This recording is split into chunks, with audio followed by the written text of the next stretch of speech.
Okay, we got a 1962 409 Impala SS. This is a 409. You see the big old truck motor heads. Two snorkels coming in with fresh air intake. 409. Normally what they used to do back in the day, you'd always see a 348 with 409 heads. You'd always see that. That was popular as all hell even up into the 70s.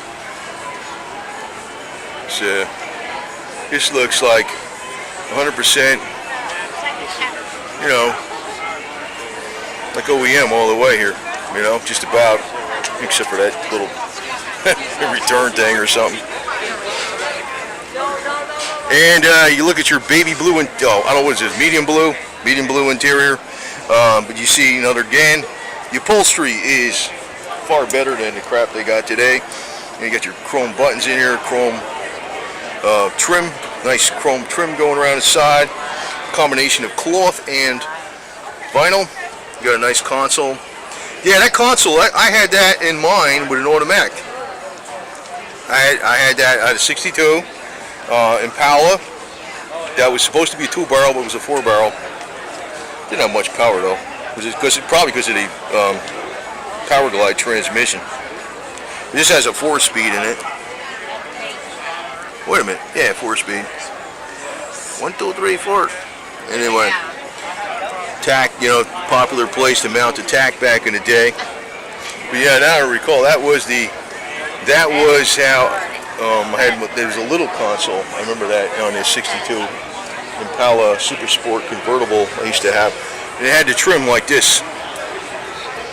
Same kind of trim, except a little 283. So, yeah.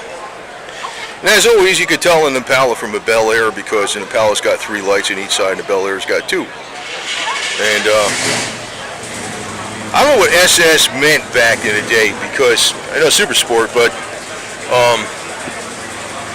like I said, my 60, that was my first car. It was a 62 Impala Super Sport convertible, which was very hard to find back in 72, believe it or not. And I had it painted by Earl Scheib. Earl Scheib's color, it was like black interior, black top with a like a light yellow. So Earl Scheib had a light yellow color that was a damn close match. It looked like OEM. I was like, oh, that's cool. Then, you know. Anyway, I had the Roadrunner a long time. That was the one I had a long time. But it had that same, it's got the same trim. I don't know. You see, back in the day, Super Sport was kind of like a, like in the later 60s, you had to have a performance motor.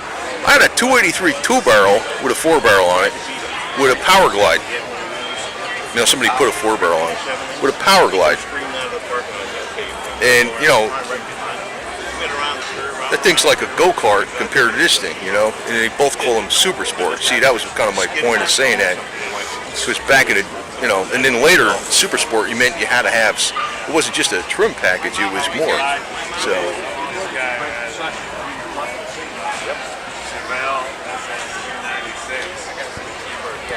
Got the air conditioning under the dash too, so. Anyway. Lest we forget, huh? I hear you. I think Obama forgot.